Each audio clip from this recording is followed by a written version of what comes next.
नमस्कार दर्शकों, मैं आरएस अग्निहोत्री आप सबका स्वागत करता हूं। दर्शकों, आज हम बात करेंगे कन्या राशि वालों के बारे में। जी हां, कन्या राशि वालों के लिए वर्ष 2026 कैसा रहने वाला है। इस वीडियो के माध्यम से हम जानकारी देंगे जनवरी से लेकर के दिसंबर तक।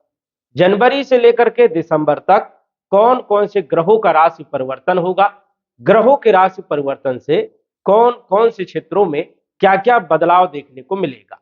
हम बात करेंगे आपके संपूर्ण क्षेत्रों के बारे में, आपके स्वास्थ्य के बारे में, धन के बारे में, नौकरी के बारे में, व्यापार के बारे में, शिक्षा के बारे में, संतान के बारे में, लव लाइफ के बारे में, वैवाहिक जीवन के बारे में, कंपटीशन के बारे में, भाग्य के बारे में, लाभ हानि के बारे में और विदेश यात्राओं के बारे में, आदि सभी क्षेत्रों के बारे में विस्तार से जानेंगे।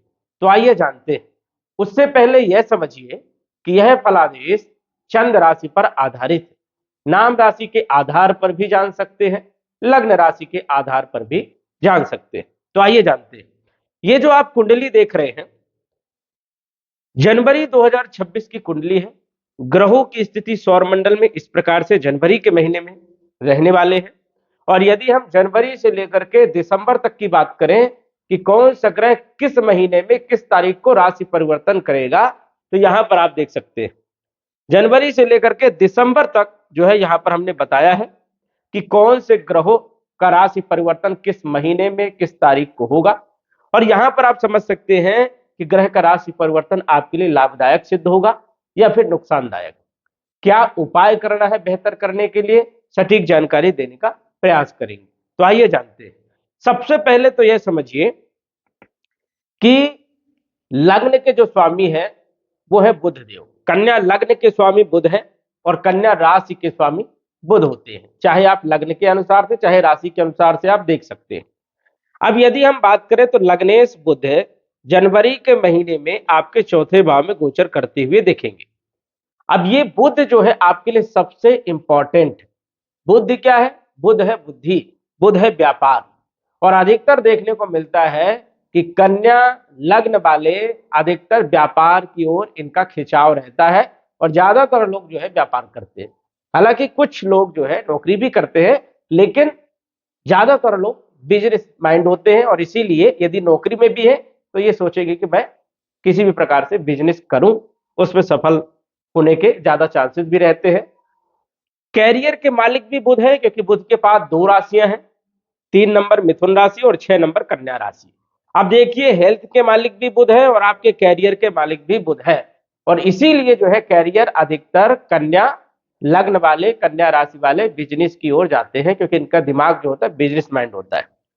जनवरी के महीने में गोचर कहां कर रहे हैं? चौथे भाव में गोचर कर रहे हैं और कैरियर के भाव को, अपनी राशि को जो है ये पूर्ण दृष्टि से देख भी रहे हैं। यहां पर भी बुध के अच्छे परिणाम देखने को मिलते हैं। इसका मतलब यह है कि जनवरी के महीने में हेल्थ आपकी बहुत अच्छी रहेगी और कैरियर में कोई विशेष दिक्कत वाली बात यहां पर नहीं।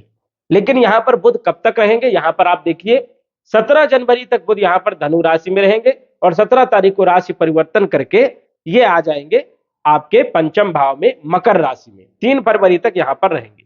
दोनों ही भाव अच्छे हैं। यहां पर जब बुध आएंगे तो केंद्र त्रिकोण राजयोग भी बनेगा, तो हेल्थ अच्छा रहेगा, कैरियर आपका अच्छा रहने वाला है, इसमें कोई दिक्कत वाली बात नहीं है। और शिक्षा, संतान, लव लाइफ जैसी स्थिति में भी सुधार देखने को मिलने वाला है। हालांकि यहाँ के जो मालिक है वो शनि है, शनि के अनुसार से भी फल देखने को यहाँ पर मिलेगा। लेकिन यहाँ पर हेल्थ और कैरियर पूरे जनवरी के महीने में बढ़िया यहाँ पर दिख रहा है। 3 फरवरी तक यहाँ पर बुध रहेंगे, उसके बाद आ जाएंगे आपके छठे भाव में। छठे भाव में बुध का गोचर राहु के साथ अच्छा नहीं माना जाता है। यहां पर जड़ दोष बनेगा। बुद्धि का उपयोग सही जगह आपको करना है क्योंकि कई बार जल्दीबाजी में गलत डिसीजन हो जाते हैं। साथ ही साथ व्यापार को लेकर के भी चिंता बनी रह सकती है, उतार चढ़ाव देखने को मिल सकता है। कैरियर को लेकर के भी कुछ ना कुछ चिंता जो है देखने को मिलेगी। 3 फरवरी से लेकर के 11 अप्रैल राहु के साथ गोचर करेंगे। उसके बाद 11 अप्रैल से 30 अप्रैल तक जो है शनि के साथ नीच राशि में गोचर करेंगे। यहां पर भी स्थिति बढ़िया नहीं है, लेकिन यहां पर उतनी खराब स्थिति नहीं है जितनी यहां पर रहेगी। तो ये ध्यान रखना है कि दोनों जगह ही स्थिति बढ़िया नहीं है।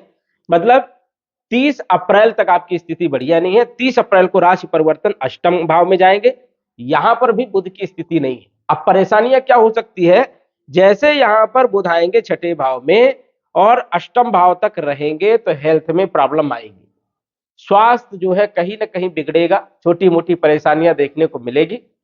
कैरियर को लेकर के चिंता रहेगी, हो सकता है किसी के साथ विवाद हो जाए, प्रेशर बहुत ज्यादा रहे, दबाव रहे, बॉस के साथ कहासुनी हो सकती है, ऐसी संभावनाएं जो है देखने को मिलने वाली। और ये 15 मई तक ऐसी स्थिति यहां पर बनी रहेगी। 15 मई के बाद जब बुध की स्थिति भाग्य भाव में आएगी, तब इधर जो है पूरा वर्ष जो है मई के बाद से फिर बढ़िया है, फिर ज्यादा कोई दिक्कत वाली बात नहीं है।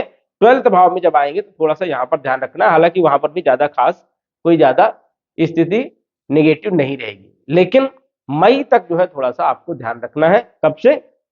फरवरी के महीने से, 3 फरवरी से। तो ये एक अच्छी स्थिति नहीं है हेल्थ के लिए और कैरियर के लिए। अब हम देखेंगे धन के बारे में। 2026 में धन की स्थिति क्या रहने वाली है। धन के जो मालिक है शुक्रदेव है, और शुक्र धन के भी मालिक है और भाग्य के भी मालिक है, दोनों ही अच्छे भाव है। 2 नंबर 7 नंबर शुक्र का होता है। सुख भाव में गोचर कर रहे हैं जनवरी के महीने में, मतलब धन से सुख प्राप्ति होगी, भाग्य का साथ मिलेगा, क्योंकि शुक्र यहाँ पर केंद्र त्रिकोण राजयोग बना रहे हैं जनवरी के महीने में। और यही शुक्र जो है राशि परिवर्तन करके आ जाएंगे आपके पंचम भाव में 13 जनवरी को, यहां पर भी अद्भुत परिणाम देने का काम करेंगे। उसके बाद ये छठे भाव में आएंगे, यहां पर भी जो है कुछ अच्छे परिणाम देखने को मिलेंगे, लेकिन यहां पर ध्यान रखना है कि गलत कार्य नहीं करना है। स्त्री वर्ग से जुड़े हुए कार्य जो है वो गलत नहीं होने चाहिए, क्योंकि यहाँ पर चारित्रिक दोष भी बनता है, जिसके कारण परेशानियां उत्पन्न हो सकती है। तो यहां पर आपको ध्यान रखना है, राहु के साथ शुक्र की युति कुछ मायने में अच्छी और कुछ मायने में खराब मानी जाती है। तो यहां पर भी अच्छी स्थिति नहीं है 6 फरवरी से जो है 2 मार्च तक। उसके बाद 2 मार्च से 26 तारीख तक शनि जो है शनि के साथ शुक्र उच्च राशि में रहेंगे, बढ़िया समय रहेगा, कोई दिक्कत नहीं है। उसके बाद अष्टम भाव में लगातार पूरा वर्ष बढ़िया है। तो शुक्र जो है ज्यादा प्रॉब्लम नहीं करता है, अधिकतर भाव में शुक्र का फल अच्छा माना जाता है। तो शुक्र धन के मालिक है, मतलब 2026 में धन से जुड़ी हुई समस्याएं आपकी दूर होंगी और भाग्य का साथ भी आपको मिलने वाला है। पराक्रम के मालिक है मंगल, तीसरे भाव के स्वामी मंगल और अष्टम भाव के स्वामी भी मंगल है। 1 नंबर 8 नंबर मंगल का है। मंगल गोचर कर रहे हैं आपके चौथे भाव में। चौथे भाव में मंगल का गोचर अच्छा माना जाता है, भूमि भवन प्रॉपर्टी मकान और वाहन का योग बनाते हैं, ये एक अच्छी स्थिति है। बल पराक्रम में वृद्धि, कम्युनिकेशन वाले क्षेत्रों में लाभ तथा अकस्मात लाभ होने के भी संकेत यहाँ पर बनते हैं। मंगल यहां पर रहने वाले हैं 16 जनवरी तक, उसके बाद आएंगे 16 जनवरी को मकर राशि में, उच्च राशि में रहेंगे, बहुत अच्छी पोजीशन में रहेंगे। और मंगल जो है 16 तारीख को उच्च राशि में आएंगे, 23 तारीख तक यहां पर रहेंगे। 23 तारीख को राशि परिवर्तन करके राहु के साथ आएंगे, तो यहां पर अच्छी स्थिति नहीं है। राहु के साथ मंगल अंगारक दोष बनाता है, ईगो बढ़ सकता है, जल्दीबाजी में डिसीजन गलत हो सकते हैं, किसी के साथ विवाद हो सकता है, आगजनी या छोटी मोटी दुर्घटनाएं, चोट चपेट लगने की संभावनाएं हो सकती है।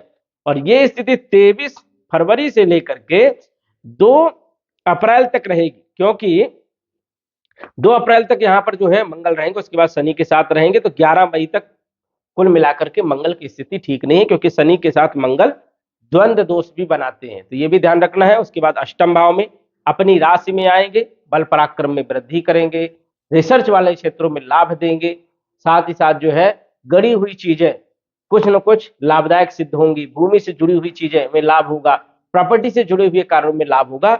आगे चल के मंगल की स्थिति मई के महीने से बहुत शानदार है, इसमें भी कोई दिक्कत वाली बात नहीं है, मंगल की स्थिति भी आपके लिए बढ़िया है। उसके बाद यदि हम बात करें मंगल के बाद गुरु, जो कि चौथे भाव के भी मालिक हैं और सप्तम भाव के भी मालिक हैं। गुरु भूमि भवन प्रॉपर्टी मकान और वाहन के मालिक हैं और व्यापार के मालिक हैं, बिजनेस के मालिक हैं, विवाह के मालिक हैं, पार्टनरशिप के मालिक हैं, दैनिक आय के मालिक हैं। 2026 में गुरु की क्या स्थिति रहेगी? गुरु कैरियर के भाव में गोचर कर रहे हैं, बहुत अच्छी पोजीशन में है और अपनी राशि को पूर्ण दृष्टि से देख रहे हैं, मतलब 2026 में आप प्रॉपर्टी खरीद सकते हैं, आप वाहन खरीद सकते हैं। साथ ही साथ देखा जाए तो यदि राजनीति में है तो राजनीति में सफलता मिल सकती है, जनता का सपोर्ट आपको मिल सकता है, माता का स्वास्थ्य आपका बेहतर रहेगा, विवाह के लिए योग बनेगा 2026 में, वैवाहिक जीवन आपका सुधरेगा, पार्टनरशिप में भी कहीं ना कहीं आपको सफलता मिलने वाली है। तो इस चीज का आपको विशेष तौर पर ध्यान रखना है। गुरु यहां पर कब तक रहेंगे? 2 जून तक। 2 जून के बाद ये आ जाएंगे आपके एकादश भाव में। एकादश भाव में उच्च राशि में रहेंगे, अद्भुत परिणाम देने का काम करेंगे, क्योंकि उच्च राशि और गुरु वहां पर अच्छे परिणाम देते हैं, क्योंकि वहां पर लाभ का भाव है, लाभ के कारक है, कारक भाव है गुरु का। इसलिए 31 अक्टूबर तक, 2 जून से 31 अक्टूबर तक आपको अकस्मात धन का लाभ, भौतिक सुखों में वृद्धि, विवाह के लिए योग बनेगा जिनका विवाह नहीं हुआ, वैवाहिक जीवन में सुधार, दैनिक आय में वृद्धि, पार्टनरशिप आपका बेहतर और बिजनेस आपका बढ़िया रहेगा। 31 अक्टूबर के बाद गुरु की स्थिति कोई खास अच्छी देखने को नहीं मिलेगी, क्योंकि 12th हाउस में जाएंगे, केतु के साथ गोचर करेंगे। यहां पर आपको ध्यान रखना है, प्रॉपर्टी से जुड़े हुए कार्यों में थोड़ा नुकसान हो सकता है, प्रॉपर्टी फंस सकती है, वाहन खरीदते समय दिक्कतें आ सकती है, कार्यों में डिले देखने को मिलेगा। साथ ही साथ वैवाहिक जीवन को लेकर के कुछ न कुछ समस्याएं, व्यापार को लेकर के उतार चढ़ाव देखने को 31 अक्टूबर के बाद मिलेगा। इस चीज का ध्यान रखना है। विष्णु सहस्त्र नाम का पाठ करें, बेहतर रिजल्ट आपको मिलेंगे। आगे बढ़ेंगे। शनि। शनि जो है आपके पंचम और छठे भाव के मालिक है। 10 नंबर 11 नंबर दोनों ही शनि के नंबर है, और शनि गोचर कर रहे हैं सप्तम भाव में। सप्तम भाव में शनि व्यापार के लिए अच्छे माने जाते हैं, लेकिन थोड़ा कार्यों में डिले भी करवाते हैं। शनि सप्तम भाव में आलस्य और काम करने का मन कम लगना, ऐसी भी स्थितियां पैदा करने का काम करते हैं, लेकिन पार्टनरशिप को बेहतर बनाते हैं, पार्टनरशिप में लाभ भी देने का काम करते हैं, और शनि के क्षेत्रों से जुड़े हुए यदि आप काम कर रहे हैं तो बिजनेस में बहुत अच्छी सफलता भी आपको देखने को 2026 में मिलने वाली है, क्योंकि शनि सप्तम भाव में अच्छे माने जाते हैं बिजनेस के लिए, व्यापार के लिए और पार्टनरशिप के लिए। 2026 में शनि यहां पर ही विराजमान रहेंगे, ना आगे जाएंगे ना पीछे जाएंगे, और देखा जाए तो लव लाइफ के लिए सबसे बढ़िया समय रहेगा, क्योंकि पंचमेश का सप्तम भाव में बैठना लव विवाह, प्रेम विवाह का योग बनेगा। साथ ही साथ देखा जाए तो संतान पक्ष के लिए भी बढ़िया है, शिक्षा के लिए भी बढ़िया है, और रोग ऋण शत्रुओं को समन करने का काम भी शनि करेंगे, तो ये भी एक अच्छी स्थिति है। कंपटीशन में सफलता, नई नौकरी का योग भी बनाने का काम यहाँ पर शनि करेंगे, तो शनि की स्थिति आपके लिए बढ़िया है। इसके बाद यदि हम बात करें, मंगल के बारे में जाना, शुक्र के बारे में भी जाना, बुध के बारे में भी जाना। चंद्रमा। चंद्रमा का फलादेश संभव नहीं होता है, 2.25 दिन में चंद्रमा का राशि परिवर्तन होता है। साप्ताहिक राशिफल से जान सकते हो कि चंद्रमा की क्या स्थिति है। सूर्य जो कि 12th हाउस के मालिक है, 12वें भाव के मालिक है, चौथे भाव में गोचर कर रहे हैं। ठीक ठाक स्थिति में यहाँ पर सूर्य रहते हैं। ये समझिए कि चौथे भाव में सूर्य जब भी गोचर करते हैं तो भूमि से जुड़े हुए लाभ, विदेश से जुड़े हुए लाभ भी देते हैं, और ये पंचम भाव में आ जाएंगे 14 जनवरी को, मकर संक्रांति के दिन मकर राशि में आएंगे, अद्भुत परिणाम देंगे। शिक्षा के लिए विदेश जा सकते हैं, व्यापार के लिए विदेश जा सकते हैं, साथ ही साथ जो विदेश में लोग रह रहे हैं उन लोगों के लिए भी समय बढ़िया रहेगा जनवरी के महीने में। 14 जनवरी से 13 फरवरी तक यहाँ पर सूर्य रहेंगे, 13 फरवरी को छठे भाव में आएंगे। विदेश से जुड़े हुए कार्यों में अच्छी स्थिति यहाँ पर नहीं रहेगी, क्योंकि राहु के साथ रहेंगे। ध्यान रखना है, यहाँ पर 14 तारीख को आएंगे कहां पर? मकर राशि में। 13 फरवरी तक रहेंगे। 13 फरवरी के बाद का जो समय है वो 13 फरवरी से 15 मार्च तक भी अच्छा नहीं है। उसके बाद जो है 14 अप्रैल तक, क्योंकि शनि के साथ भी अच्छे परिणाम नहीं देंगे, 14 अप्रैल तक जो है सूर्य की स्थिति बढ़िया नहीं है। अष्टम भाव में उच्च राशि में रहेंगे, कुछ अच्छे और कुछ बुरे दोनों प्रकार के परिणाम मिलेंगे। उसके बाद यदि हम बात करें 15 मई के बाद सूर्य की स्थिति आपके लिए बेहतर है, उधर आप अच्छे परिणाम ले सकते हैं। अब इधर क्या परेशानी होगी? विदेश से जुड़े हुए काम हो सकते हैं, खर्चे आपके बढ़ सकते हैं, और कहीं ना कहीं कोर्ट कचहरी इनसे भी मामले आपके बढ़ सकते हैं या बन सकते हैं, ऐसी भी संभावनाएं हैं। लेकिन बचाव के लिए दिमाग का काम और विवेक का काम करें, जिससे कोई ज्यादा दिक्कत पैदा ना हो। सूर्य के उपाय के लिए सुबह जल्दी उठिए और सूर्य देव को जल चढ़ाइए, जिससे सूर्य की स्थिति बेहतर होगी और कोई भी ऐसे नकारात्मक परिणाम देखने को नहीं मिलेंगे। ये जो फलादेश है एक साधारण फलादेश है। सटीक जानकारी के लिए कुंडली का विश्लेषण करवा सकते हैं। यदि आपकी कुंडली में सामान्य ग्रह है, ग्रहों की स्थिति या तो पॉजिटिव है, तो रिजल्ट आपको अद्भुत मिलने वाले हैं जो हमने आपको बताया है। और यदि आपकी कुंडली में ग्रहों की स्थिति बहुत ज्यादा खराब है या फिर मारक ग्रहों की महादशा चल रही है, तब आपको रिजल्ट खराब मिल सकते हैं। उनके उपाय के लिए आप जो है बचाव के लिए उपाय कर सकते हैं। सटीक जानकारी के लिए कुंडली का विश्लेषण भी आप करवा सकते हैं। तो दर्शकों, आज बस इतना ही। धन्यवाद।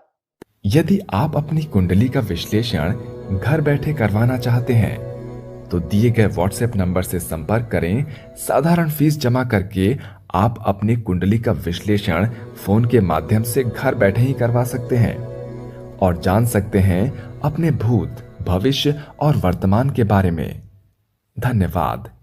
WhatsApp number 9479893911।